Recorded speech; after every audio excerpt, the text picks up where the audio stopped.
Welcome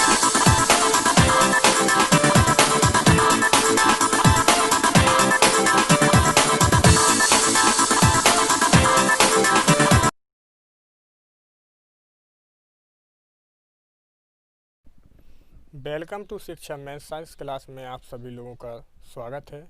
मैं आपका दोस्त हेमंत राजपूत। मैं इस ऑनलाइन वीडियो में आपको क्लास 12th का अध्याय दूसरा प्रतिलोम त्रिकोणमितीय फलन के बारे में पढ़ा रहा हूं। यदि आप हमारी इस चैनल पर पहली बार आए हुए हैं तो हमारी चैनल को सब्सक्राइब कीजिए और बेल आइकन को दबा दीजिए ताकि हमारी जो नई वीडियो हो वो आप तक जल्द से जल्द पहुंच सके। और यदि आपको वीडियो अच्छी लगे तो वीडियो को लाइक कीजिए और अपने दोस्तों में शेयर कीजिए। तो हम बात करते हैं इस टॉपिक की, यानी प्रतिलोम त्रिकोणमितीय फलन के बारे में। इसको इंग्लिश में यानी प्रतिलोम त्रिकोणमितीय फलन को हम इंग्लिश में इनवर्स ट्रिग्नोमेट्रिक फंक्शंस कहते हैं। जैसा कि आपको बोर्ड में दिख रहा होगा, मैंने इसकी परिभाषा भी लिखी है प्रतिलोम त्रिकोणमितीय फलन की। तो देखिए इसकी परिभाषा क्या है कि प्रतिलोम त्रिकोणमितीय फलन वह त्रिकोणमितीय व्यंजक है जो किसी कोण को उसके मान के रूप में व्यक्त करता है, प्रतिलोम त्रिकोणमितीय फलन कहलाता है। तो मुझे लगता है कि ये परिभाषा आप लोगों को सिंपल लगी होगी। अब हम बात करते हैं मुख्य मान की। मुख्य मान को इंग्लिश में हम प्रिंसिपल वैल्यू कहते हैं। इसकी भी परिभाषा लिखी हुई है सामने। किसी प्रतिलोम त्रिकोणमितीय फलन का धनात्मक या ऋणात्मक लघुत्तम संख्यात्मक मान फलन का मुख्य मान कहलाता है और इसे हम अल्फा से व्यक्त करते हैं। किससे व्यक्त करते हैं? अल्फा से। आप लोगों ने क्लास 11th में त्रिकोणमिति पढ़ी होगी तो उसमें मुख्य मान भी आपने निकाले होंगे और व्यापक मान भी निकाले होंगे। तो यहाँ पर यानी क्लास 11th का 12th में यानी फंडामेंटल दिया गया है मुख्य मान के रूप में। तो आप लोगों को याद आ गया होगा कि आपने फर्स्ट ईयर की क्लास में पढ़ा हुआ था। अब हम इसकी ओर आगे की ओर बढ़ते हुए कुछ आपको अहम तथ्यों के बारे में बता रहे हैं।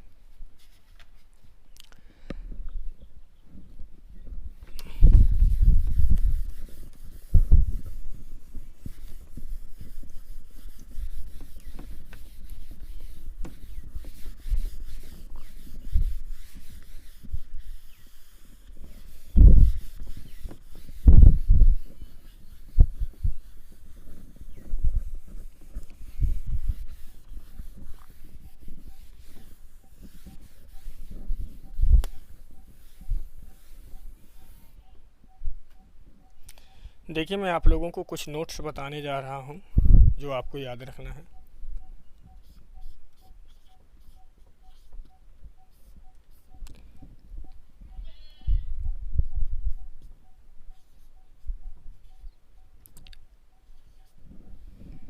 ये आपका साइन इनवर्स एक्स लिखा हुआ है, यानी जो साइन इनवर्स एक्स है इसको हम हिंदी में यानी ज्या का प्रतिलोम त्रिकोणमितीय फलन पढ़ते हैं। क्या पढ़ते हैं? ज्या का प्रतिलोम त्रिकोणमितीय फलन। अब देखते हैं हम, कभी कभी ऐसा लिखा हुआ होता है साइन एक्स और इस पर इनवर्स चढ़ा हुआ होता है। इसमें और इसमें यानी साइन इनवर्स एक्स में और साइन एक्स का इनवर्स में बहुत ही अंतर होता है। ये प्रतिलोम त्रिकोणमितीय फलन है जबकि ये प्रतिलोम त्रिकोणमितीय फलन नहीं है, क्योंकि हम जानते हैं कि इनवर्स का मतलब तो क्या होता है? प्रतिलोम होता है। यहाँ पर भी इनवर्स लिखा हुआ है, लेकिन ये यानी ये प्रतिलोम त्रिकोणमितीय फलन है लेकिन ये नहीं है। यानी साइन एक्स का जो इनवर्स चढ़ा है इसका वैल्यू क्या होगा? 1/sin x ये होता है। और 1/sin x क्या कहलाता है? cosec x। इसका वैल्यू ये आ गया, जबकि साइन इनवर्स एक्स में ऐसा कुछ नहीं होता है। अब दूसरा पॉइंट आपको पढ़ना है कि मान लीजिए ऐसा आपका लिखा हो साइन और साइन इनवर्स एक्स। तो देखिए बाहर साइन है ब्रैकेट के, और ब्रैकेट के अंदर क्या लिखा है, साइन इनवर्स एक्स। तो क्या होता है कि साइन से साइन इनवर्स ख़त्म हो जाता है और वैल्यू हमारी क्या बच जाती है, एक्स बच जाती है। कभी कभी इसको ऐसे भी लिख देता है वो कि साइन इनवर्स साइन एक्स। तो इसमें भी क्या होगा, साइन इनवर्स से साइन समाप्त हो जाएगा और वैल्यू हमारी क्या बचेगी, एक्स ही बचेगी। अब वीडियो को हम आगे की ओर बढ़ाते हैं और कुछ इसके फंडामेंटल सूत्रों के बारे में बताते हैं।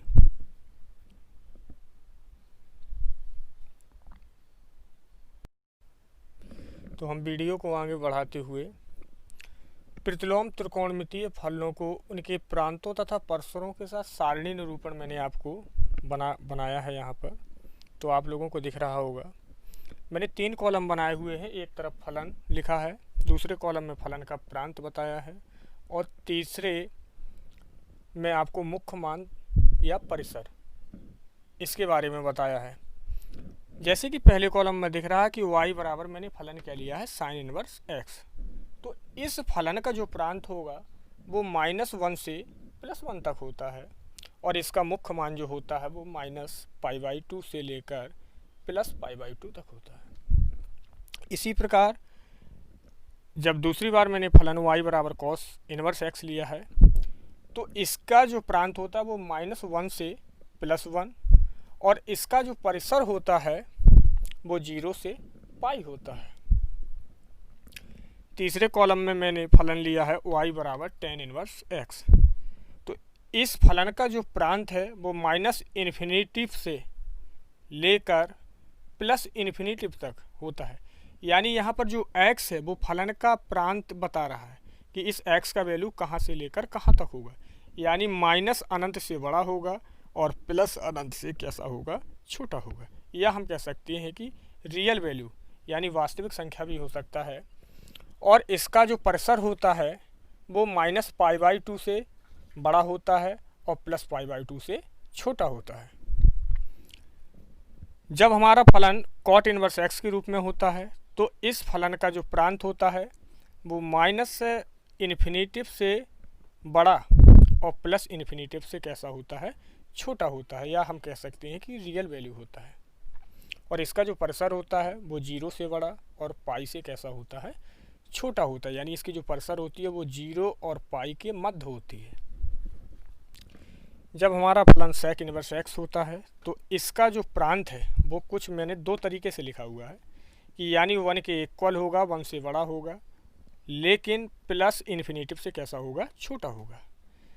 जब ये कंडीशन होगी तो आपकी जो परिसर होगी वो इस तरीके की होगी कुछ, यानी 0 के बराबर होगी या 0 से बड़ी, और π/2 से कैसी होगी, छोटी होगी। और इसी में मैंने दूसरे तरीके से ये लिख के बताया है कि जब आपका प्रांत -∞ से बड़ा हो और +1 के बराबर हो और 1 से छोटा हो, तो इसकी जो परिसर होती है वो +π/2 से बड़ी और पाई के इक्वल या पाई से छोटी होती है परिसर इसकी। जब हमारा फलन cosec इनवर्स x होता है तब इसका प्रांत 1 is greater equal x less infinitive लिखा है मैंने।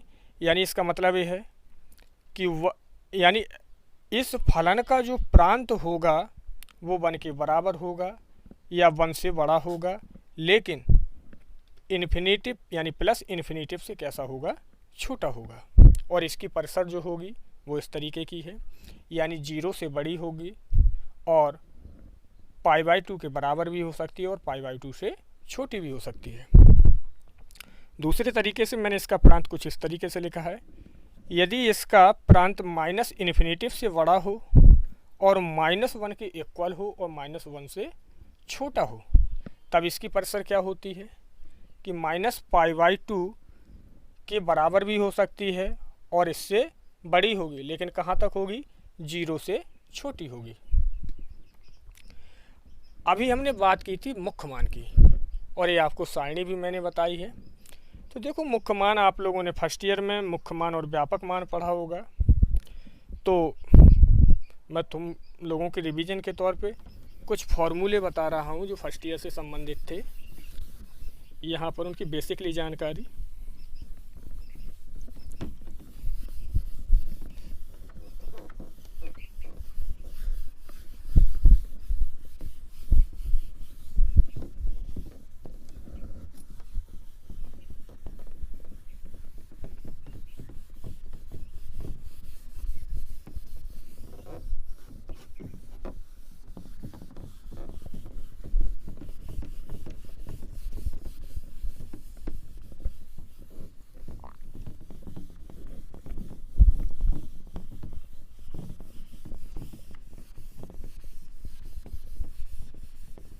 तो हम वीडियो को आगे बढ़ाते हुए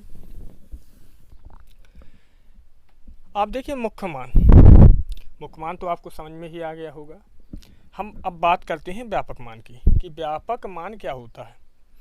मान लीजिए आपको कोई फलन साइन के रूप में दिया गया है और हमने उसका व्यापक मान साइन के वैल्यू में ही निकाल लिया, तो उसका व्यापक मान क्या होगा जरा वो देखते हैं। मान लीजिए कोई फलन था आपका y बराबर साइन एक्स, और हमने इस साइन एक्स का वैल्यू साइन एल्फा के रूप में ज्ञात कर लिया, जहाँ एल्फा आपका क्या होता है, मुख्य मान होता है। और इसका व्यापक मान, यानी व्यापक मान का जो फॉर्मूला होगा, हमने साइन का वैल्यू साइन के रूप में ही ज्ञात किया है, तो यानी व्यापक मान का जो सूत्र होगा वो इस तरीके का होता है, थीटा बराबर n पाई प्लस -1 की पावर n इंटू एल्फा। यानी जब आपका फलन साइन के रूप में दिया हो तब इसका यानी व्यापक मान का सूत्र ये होता है। और यदि हमारा फलन कॉस के रूप में दिया गया हो, काय के रूप में दिया गया हो, कॉस के रूप में, आपको ये फर्स्ट ईयर का बेसिस बता रहा हूँ, जबकि हम यहाँ पर प्रतिलोम त्रिकोणमितीय फलन पढ़ रहे हैं। तो फर्स्ट ईयर में आप लोगों ने इस तरीके से पढ़ा था, वो चीज़ बता रहा हूँ। y बराबर कॉस एक्स के रूप में दिया होता था, तो आप लोग इसका व्यापक मान का जो सूत्र लगाते थे वो कुछ इस तरीके से लगाते थे, यानी थीटा बराबर आपका आ जाता था 2n pi plus minus alpha. और जब आपका tan के रूप में दिया होता था फलन, यानी त्रिकोणमितीय, तब आपको उसका जो व्यापक मान का सूत्र होता था वो इस तरीके का होता था, यानी थीटा बराबर n पाई प्लस एल्फा। ये आप लोगों ने कक्षा 11 की क्लासों में पढ़ा था, लेकिन हम यहाँ पर आपको प्रतिलोम त्रिकोणमितीय फलन पढ़ा रहे हैं। तो यहाँ पर भी आपका क्या होगा, केवल इन्वर्स लगा होगा। क्या लगा होगा? इन्वर्स लगा होगा। जैसे साइन इन्वर्स एक्स में आप, यानी y बराबर आपका साइन इन्वर्स एक्स दिया होगा और हम उसका मुख्य मान साइन के रूप में ज्ञात करेंगे, तब भी यही आपका फॉर्मूला व्यापक मान के लिए लगाएंगे। यदि आपका फलन कॉस इन्वर्स एक्स लिखा होगा, तब हमको यदि व्यापक मान ज्ञात करना होगा तो यही वाला फॉर्मूला यूज करेंगे, यानी थीटा बराबर 2n pi plus minus alpha. यदि tan इन्वर्स के रूप में आपका फलन दिया होगा, तब भी हम व्यापक मान का सूत्र थीटा बराबर n पाई प्लस एल्फा यही आपका यूज करेंगे। तो देखिए, क्लास फर्स्ट ईयर का जो त्रिकोणमितीय पढ़ा था, यानी वहाँ पर आप लोगों ने व्यापक मान पढ़े हुए थे, तो उनका यूजेज यहाँ आपके त्रिकोणमितीय प्रतिलोम फलन में भी है, या हम कह सकते हैं कि प्रतिलोम त्रिकोणमितीय फलन में है। तो आप लोगों को ये सूत्र याद होंगे। अब हम वीडियो को थोड़ा आगे बढ़ाते हुए चलते हैं और बात करते हैं कि इसके अंदर आपको क्या क्या पढ़ना है। इस टॉपिक के अंदर बहुत ही इम्पोर्टेंट टॉपिक है, तो ज़रा वीडियो को ध्यान से देखिएगा।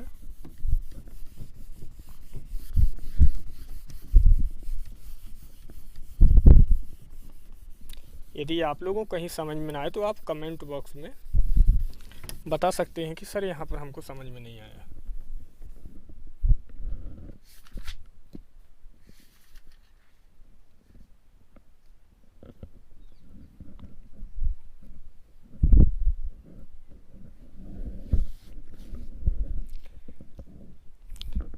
अब हम बात करते हैं व्युत्क्रम संबंध की।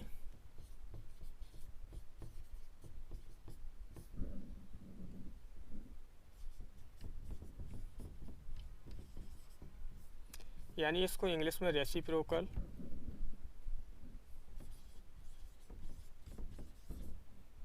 रिलेशन पढ़ते हैं। तो इनके फॉर्मूले में आपको बता रहा हूँ क्या होता है।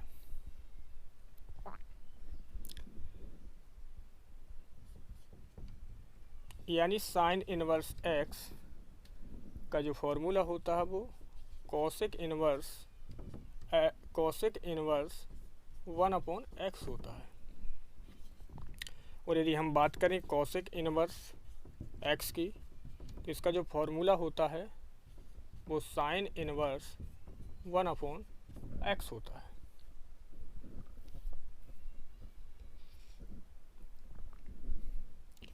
तीसरा फॉर्मूला आपका यानी कॉट इनवर्स x बराबर होता है टेन इनवर्स 1/x के,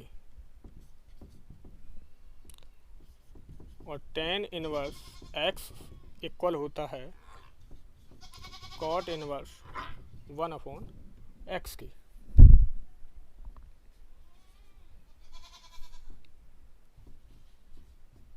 कॉस इनवर्स x इक्वल होता है सेक इनवर्स 1/x के,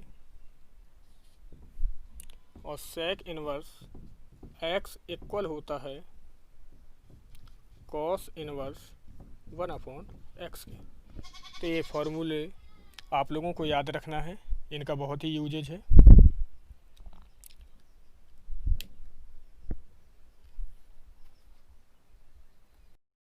तो हम वीडियो को आगे बढ़ाते हुए अब हम आपको पारस्परिक परिवर्तन यानी म्यूचुअल कन्वर्जन बताने जा रहे हैं। यानी मैंने एक हेडिंग बनाई है, वो आपकी बुक्स में भी लिखी है कि साइन इनवर्स एक्स की सहायता से शेष प्रतिलोम वृत्तीय फलन ज्ञात करना है। यानी प्रतिलोम त्रिकोणमितीय फलन कैसे ज्ञात किया जाता है वो हम आपको निकाल के फॉर्मूले बता रहे हैं, कैसे निकल के आते हैं। आपके बुक्स में भी आपके दिए गए हैं। तो हम देखो यहाँ पर इनका डेरिवेशन करते हुए हम मान लेते कि यदि आपका साइन इनवर्स एक्स थीटा के बराबर दिया गया हो, किसके बराबर दिया गया हो, थीटा के बराबर। अब देखिए हम क्या करते हैं यहाँ पर कि साइन इनवर्स, केवल साइन इनवर्स को पक्षांतर कर देते हैं तो वो थीटा की तरफ चला जाता है। तो यहाँ पर यानी x बराबर जाकर हमारे निकल आता है साइन थीटा। क्या निकल के आता है, साइन थीटा।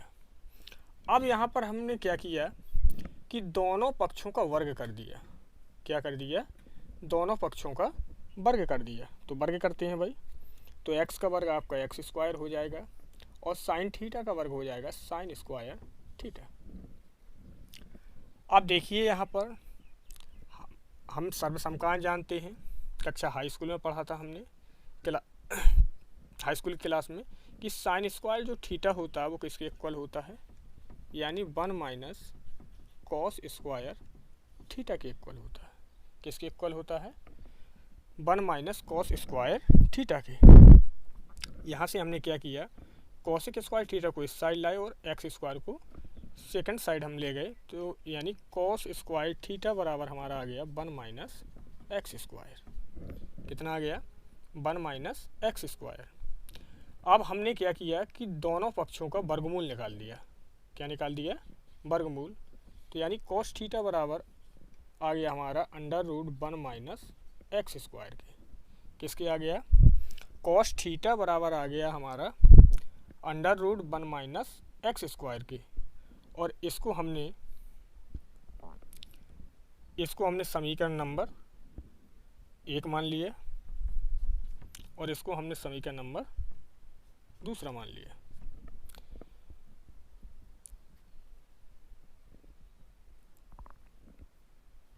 नहीं, इसको नहीं मानेंगे, इसको मान लेंगे तो थोड़ा डिस्टर्ब हो जाएगा। यानी कॉसेक स्क्वायर थीटा बराबर 1 माइनस एक्स स्क्वायर, इसको मान लेते हैं हम कि ये हमारा सेकंड समीकरण है। अब ज़रा हम देखते हैं यहाँ पे, थोड़ा और बढ़ाएंगे।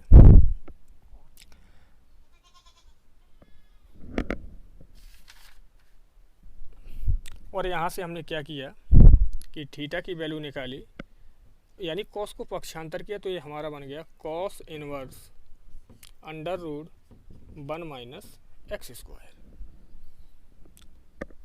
तो देखिए यहाँ साइन इनवर्स एक्स किसके बराबर था, थीटा के, और यहाँ थीटा का वैल्यू क्या आ गया आपका cos inverse under root 1 minus x square. तो यानी हम कह सकते हैं कि थीटा का वैल्यू साइन इनवर्स एक्स है और थीटा का ही value cos inverse under root 1 minus x square है। तो यानी कह सकते हैं कि साइन इनवर्स एक्स जो है वो किसके बराबर हो जाएगा, cos inverse under root 1 minus x square के।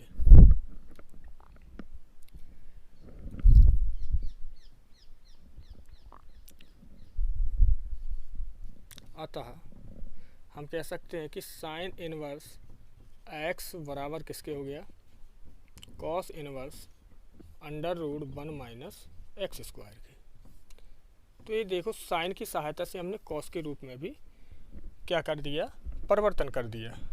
अब साइन की सहायता से ही हम किसकी बात करेंगे, टेन में परिवर्तन करेंगे। किस में करेंगे, टेन में।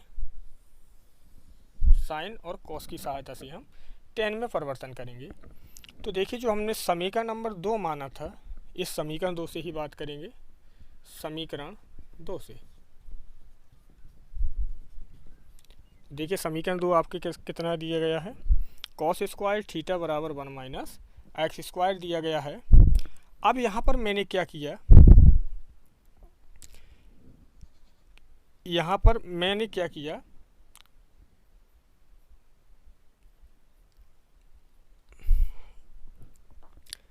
यहाँ पर हमने क्या किया, संख्याओं को पलट दिया, क्योंकि हम जानते हैं कि प्रत्येक संख्या की बटी में एक हो सकता है। तो हमने संख्याओं को पलट दिया। तो यानी ये बन जाएगा हमारा 1 अपॉन कॉस स्क्वायर थीटा बराबर 1 अपॉन 1 माइनस एक्स स्क्वायर। इतना आप लोगों को समझ में आ गया होगा।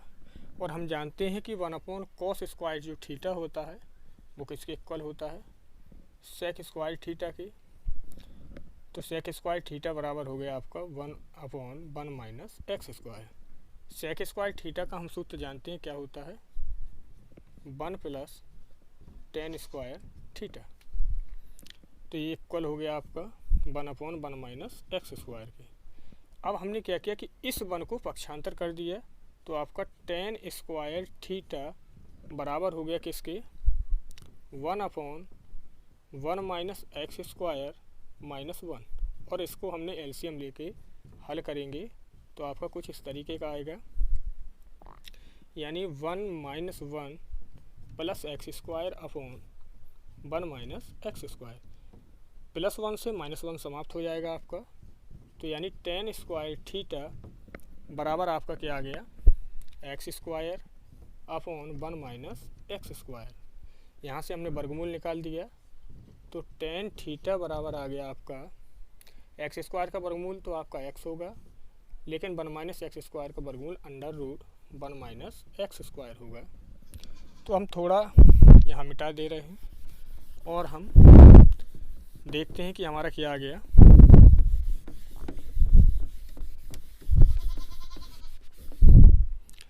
तो यहाँ से मैंने क्या किया कि टेन को पक्षांतर कर दिया, तो थीटा बराबर आपका आ गया tan inverse x upon under root 1 minus x square. और जैसा कि हम जानते हैं कि हमने शुरुआत में ही माना था कि यदि आपका साइन इनवर्स एक्स थीटा के इक्वल हो, किसके इक्वल हो, थीटा के। और देखिए जब हम जानते हैं कि थीटा साइन इनवर्स के इक्वल था, और यहाँ पर भी थीटा किसके इक्वल है, tan inverse x upon under root 1 minus x square के। तो हमारा क्या हो जाता है, और हमने देखा था कि cos inverse under root 1 minus x square के इक्वल भी आया था। तो अतः हम कह सकते हैं कि ये तीनों में क्या संबंध होता है कि साइन इनवर्स एक्स बराबर cos inverse under root 1 minus x square बराबर किसके होगा, tan inverse x upon under root 1 minus x square के। तो आपका ये फॉर्मूला ज्ञात हो जाता है कि यदि साइन इन्वर्स में आपका फलन दिया गया हो, या कॉस इन्वर्स में फलन दिया गया हो, या टेन इन्वर्स में फलन दिया गया हो, तो इनको कैसे परिवर्तन किया जाता है। साइन में दिया होगा साइन इन्वर्स एक्स में, और यदि हमको कॉस की वैल्यू में निकालना होगा तो इस तरीके से हम फॉर्मूले यूजेज करेंगे, और टेन में निकालना होगा तो ऐसे लगाएंगे। अब इसके दो फॉर्मूले और आते हैं जो मैं आपको इसी प्रकार सिद्ध कर सकते हैं हम लोग। तो मैं उनके फॉर्मूले बेसिकली लिखे दे रहा हूँ आपके लिए। ये फॉर्मूला आपको याद रखना है।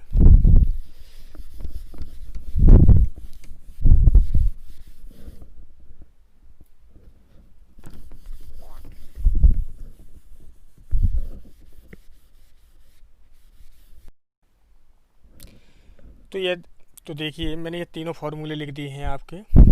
अभी मैंने बताया था कि साइन इन्वर्स एक्स बराबर आपका थीटा दिया हो तो आपको मैंने सूत्र निगमन करके बताया, और इसी प्रकार यदि आपको थीटा बराबर कॉस इन्वर्स एक्स दिया हो उसका हमें परिवर्तन करना हो तो इसी प्रकार जैसे हमने साइन इन्वर्स एक्स का किया है इसी प्रकार हम कॉस इन्वर्स एक्स का भी कर सकते हैं, और ये हम सेकंड वाला फार्मूला निकाल सकते हैं।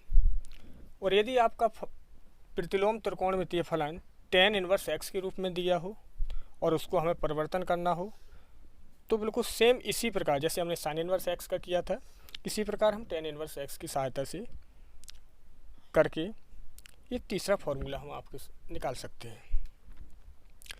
तो आई होप ये फार्मूला दिख रहा है। एक बार मैं फिर से दोहरा दे रहा हूँ कि साइन इन्वर्स एक्स बराबर cos inverse under root 1 minus x square के होता है बराबर में tan inverse x upon under root 1 minus x square के बराबर होता है। यदि आपका कॉस इन्वर्स एक्स की बात करूं तो कॉस इन्वर्स एक्स इक्वल होता है sine inverse under root 1 minus x square के, और इक्वल में लिखा है tan inverse under root 1 minus x square upon x के। और यदि आपका टेन इन्वर्स एक्स की बात करें तो टेन इन्वर्स एक्स इक्वल होता है sine inverse x upon under root 1 plus x square के, और इक्वल में होता है cos inverse 1 upon under root 1 plus x square के। तो आई होप मुझे लगता है कि आप लोगों को ये वीडियो समझ में आई होगी। यदि आप लोगों को ये वीडियो समझ में आई है तो आप वीडियो को लाइक कीजिए और वीडियो को शेयर कीजिए। तो हम आपको नेक्स्ट क्लास में मिलते हैं। ऑलवेज।